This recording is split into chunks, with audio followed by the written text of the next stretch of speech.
こんにちは、ソニック研究員の KT です。今回は11月8日に発売されたソニックの新作ソフト、ソニックフロンティアについて、とりあえずストーリークリアまで遊んだので、レビューしていきたいと思います。結論から言いますと、このソニックフロンティア、めちゃくちゃ面白かったです。そして、歴代ソニックシリーズの中で、最も万人受けするゲームになったんじゃないかとも思います。これまで色々なソニックゲームを遊んできましたが、ここまで誰にでも進められるゲームは、なかなかないですね。ソニック初心者の方から経験者の方まで、本当に誰にでもお勧めできるゲームになっていました。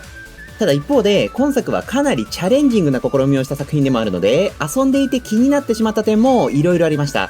ということでここからは、まずソニックフロンティアがどんなゲームなのかを軽く説明して、その後に今作の良かった点といまいちだった点をお伝えしていこうと思います。生粋のソニックファンならではの視点でレビューしていきますので、ぜひ最後まで楽しんでいってください。ちなみにこのチャンネルでは、これまで20年以上にわたって50作以上のソニックを遊んできた私 KT が、そのふんだんな知識と経験を生かして、ソニックに関する色々な動画を投稿しています。概要欄におすすめの動画なども掲載していますので、動画が気に入っていただけましたら、ぜひチャンネル登録をお願いします。なお、今回レビューするソニックフロンティアについては先日まで YouTube ライブで配信も行っていたので、実際のゲーム映像などが気になる方は、ぜひそちらもチェックしてみてください。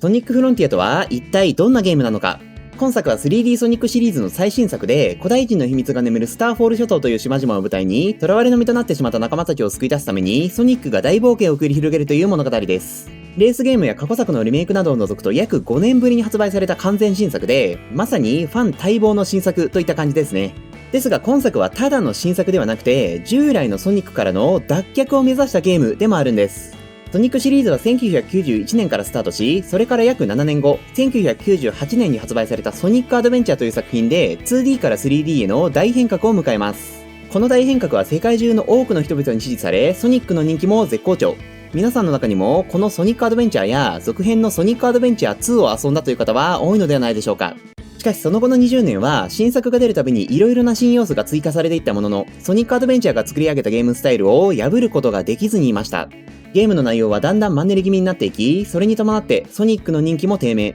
特にここ10年ほどは売り上げもかなり下がっており、誰が見ても明らかに苦戦しているような状態でした。そこでソニックの制作人たちは、ソニックアドベンチャーの殻を破り、シリーズを次世代に押し上げるゲームの制作にチャレンジします。その結果生まれたのが、今回紹介するソニックフロンティアなんですね。そしてソニックシリーズを次世代に押し上げるための秘策が、今作最大の特徴であるオープンゾーン。非常に広大なフィールドをソニック自慢の超ハイスピードで駆け抜けることができます。さらにその道中には従来のソニックでおなじみのスプリングやレール、ちょっとした謎解き、大小様々な敵とのバトルなど色々な遊びが用意されていて、フィールドを走り回っているだけで常に何かが起こる非常に遊び応えのあるシステムです。近年オープンワールドを採用するゲームが増加傾向にありますが、このソニックフロンティアのオープンゾーンは他のオープンワールドゲームとは一線を画す唯一無二のゲーム性になっていますね。そんなシリーズの進化を目指した意欲作であり、オープンゾーンという画期的なシステムを搭載した今作。遊んでみて一体どうだったのか。まずは今作の良かった点から紹介していこうと思います。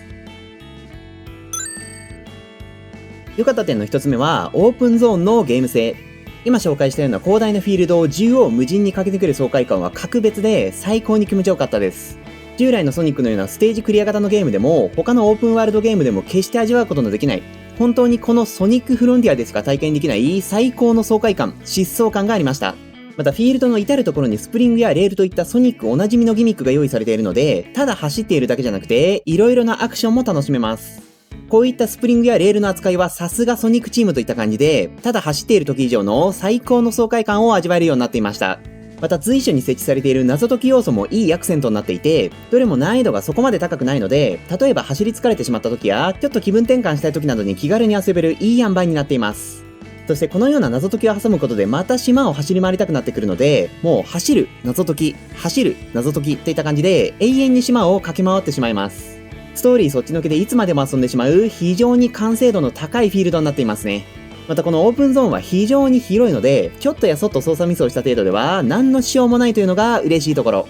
このような仕様によって、例えばソニック初心者の方やアクションゲームがあまり得意でない方であっても、ソニックの大きな魅力である爽快感を存分に味わえるようになっています。これまでのソニックは基本的に決められたコースをクリアしていくというゲームシステムだったので、爽快感を求めてスピードを上げすぎるとすぐにコースアウトしてしまうなど、操作が非常に難しかったんですね。そのため従来のソニックだと、その爽快感を存分に味わうことができるのは、もともとアクションゲームが得意だった人や、何度失敗しようが成功するまでやり直せる根気強い人だけでした。このような爽快感を求めすぎると難易度が跳ね上がってしまうというジレンマ。そしてその結果非常に人を選ぶゲームになってしまっていたという点は、これまでのソニックが抱えていた大きな課題だったんですね。それが今回発売されたソニックフロンティアでは、フィールドのサイズを限りなく広くすることによって、爽快感はそのまま、難易度だけを下げるということに初めて成功したソニックゲームになっているんです。ソニックの最大の魅力であるスピードや爽快感が、ようやく誰にでも味わってもらえるようになったんですね。一方で既存のソニックファンに向けた仕掛けもしっかり用意されていて、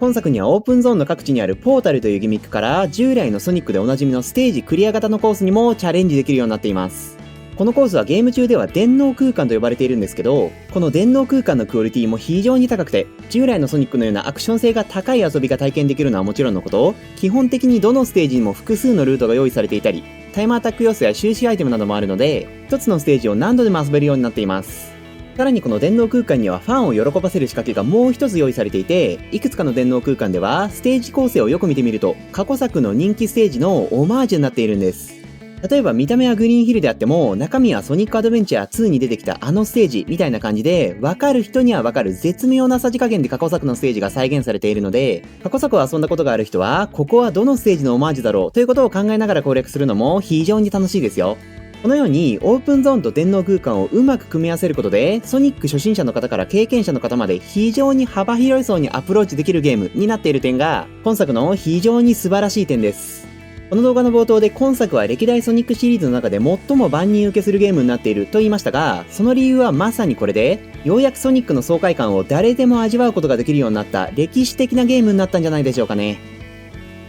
良かった点の2つ目は、バトルシステム。これまでのソニック作品では戦闘はあまり重視されておらず、スピンで敵に体当たりすれば一撃で倒せることがほとんどでした。それに対して今作では本格的なアクションバトルが楽しめます。通常のパンチやキックはもちろん、高速回転や空中攻撃などソニックらしいアクションも多数用意されているため、戦闘が非常に楽しいです。また敵によって戦い方が大きく変わってくるのも特徴的で、特に守護神と呼ばれる中ボス的な立ち位置の敵たちは、どれも非常にユニークな戦闘が繰り広げられるので、全く飽きが来ないですね。そして極めつけは、各島の大ボス、巨神とのバトル。ここではソニックがスーパーソニックに変身して戦うんですが、これがもう最高にテンション上がります。まず空を飛びながら山のような大きさの巨神と戦うという状況だけでテンション爆上がりですし、スーパーソニック状態だとアクションの演出が変わるのも非常に熱い。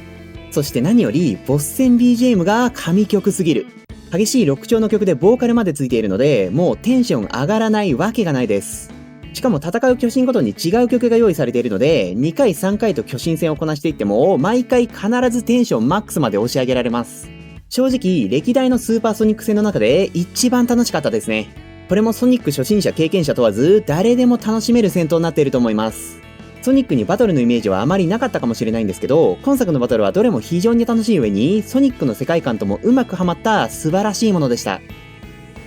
良かった点の3つ目は、豊富なファンサービス。先ほど電脳空間の一部のステージが過去作のオマージュになっているという話をしましたが、それ以外にも今作では過去のソニック作品についてかなり言及しています。特にやり込み要素をこなしていくとかなりマイナーな作品の話も出てくるので、これまでソニック作品を一定数遊んできた人は、ぜひやり込み要素までしっかり遊び尽くすのがおすすめです。また今作では登場キャラクターたちの設定も非常に大事にされています。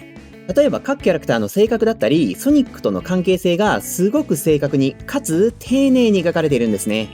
最近のソニックは過去の設定を無視していたり、登場キャラクターがキャラ崩壊を起こしていたこともあったので、昔からのソニックファンにとっては違和感や物足りなさを感じることも多々あったんですが、本作ではもともと大のソニックファンだという方をシナリオライターとして起用しているので、過去作やキャラクターの設定をうまく活かした既存のソニックファンをうならせる演出を数多く見ることができます。特に今作のメインストーリーに関しては、ソニック初心者の方でも十分楽しめるものにはなっているんですが、過去のソニック作品、特にソニックアドベンチャーを遊んだことがある方ならより一層楽しめるものになっているので、ソニックアドベンチャーをプレイ済みの方にはぜひ今作のストーリーを体験してほしいですね。さっきも言ったように今作はソニックシリーズを次世代に押し上げることを目標に作られたゲームなんですが、それでも過去の作品をなかったことにするのではなくて、むしろこれまでのソニックの歴史を非常に大事にしてくれていた点が個人的にすごく良かったなと思います。ここからは今作のいまいちだった点についてご紹介します。いまいちな点は大きく2つあって、まず1つ目は、ところどころに感じた遊びづらさ。主に今作で初搭載されたオープンゾーンとバトルに関して、正直ちょっとやりづらいなと感じる点が何点かありました。例えばオープンゾーンについては、フィールドの一部の仕掛けで画面が横スクロールになることがあったんですが、こうなるとその仕掛けをクリアするか、スタート地点まで戻らないと通常のフィールドに戻れないんですね。なので例えば、目的地に向かう途中で意図せず 2D ゾーンに入ってしまった際などに、ちょっとテンポが阻害されるなぁと感じてしまいました。僕自身は横スクロールのソニックも大好きなんですが、やはり今作のオープンゾーンは行きたい場所に自由に動けるのが大きな魅力なので、2D ギミックはその自由が制限されるような形になってしまっていて、ちょっと残念でした。また今作のオープンゾーンでは時折スターフォールという現象が発生して、これが起こるとフィールドに大量の星のかけらが落ちてきて、それらを拾うことでルーレットを回せるようになるんですが、このルーレットが画面の中央にデカデカと表示されてしまうので、スターフォールが発生すると探索がかなりやりづらかったです。せめてオプションなどで画面の端に映せるようになっていたらまだマシだったんですが、残念ながらそのような機能もなく、スターフォールが終了するまで耐えるしかなかったですね。ここももう少しなんとかならなかったのかなと感じたところです。一方でバトルに関してなんですが、さっきも言ったように今作のバトルはかなり色々なアクションを使うことができる非常にやりごたえのあるものになっています。ただそのアクションがたまに発動しづらい時があったんですね。基本的にどのアクションも複数のボタンを組み合わせて発動するようになっているので、それらのボタン入力のタイミングなどで発動したいアクションがうまく出ない時が割とありました。特にスーパーソニック戦ではその傾向が顕著で、最初のうちは全然技が出せなくてかなり苦労しましたね。こちらに関してはプレイヤー側が慣れてしまえばあまり大きな問題ではないんですが、それでもアクションがあまり得意でない方はかなり苦戦したと思うので、もう少し各アクションを発動しやすくしてほしかったなというのが個人的な感想です。他にもたまにえげつないくらい難易度の高いミニゲームが出てくるなど、今作ではちょくちょく遊びづらさを感じてしまう要素が散見されていました。どれもゲームが進められなくなるほどのものではないですし、今作は新しい試みがふんだんに盛り込まれているので、最初から完璧なものを要求するのもどうなんだと思うんですが、そうは言ってもこれらの要素は今作をプレイした人の多くが遊びづらさを感じたポイントなんじゃないかと思います。いまいちな点の2つ目は、ステージのバリエーションが少ないこと。本作のステージはオープンゾーンと電脳空間の2種類ありますが、そのどちらにおいてもバリエーションの少なさにちょっと物足りなさを感じてしまいました。例えばオープンゾーンについては、今作には全部で5つのオープンゾーンがあるんですが、そのうちの何個かはコンセプトがほぼ同じで、見た目の新鮮さがあまりないフィールドになっていました。また電脳空間についても、ステージ構成は過去作のオマージュなどが入っていて面白いんですが、ステージの背景は4種類しかないので、後半になってくるとだんだんマンネリ気味になってきます。オープンゾーンも電脳空間も構成が非常に素晴らしかっただけに、見た目のバリエーションの少なさがちょっと気になってしまいましたね。実際プレイ中でも最後の方は若干作業みたいになっちゃったので、もう少しバリエーションが豊富だったら最後まで新鮮な気持ちで楽しめたのかなと思います。ということで以上が僕が感じた今作のいまいちだった点になるんですが、これらの点を考慮したとしても今作はめちゃくちゃ面白い作品です。ソニックの新たな可能性を存分に見せてくれた、そんなゲームになっていたかと思います。制作チームもまだ改善の余地があることは認識していて、今作のフィードバックを活かして今後さらに面白いソニックを作っていくといった旨の発言をしていたので、今後のソニックに非常に期待を持たせてくれた、そんな作品でもありました。もし購入を迷っている方がいらっしゃいましたら、ぜひ購入して遊んでみてほしいゲームです。今作でしか味わえない最高の爽快感をぜひ体験してみてください。といったところで今回の動画はここまでで終わりたいと思います。動画が気に入っていただけましたら、いいねやチャンネル登録をぜひお願いします。それでは次の動画でお会いしましょう。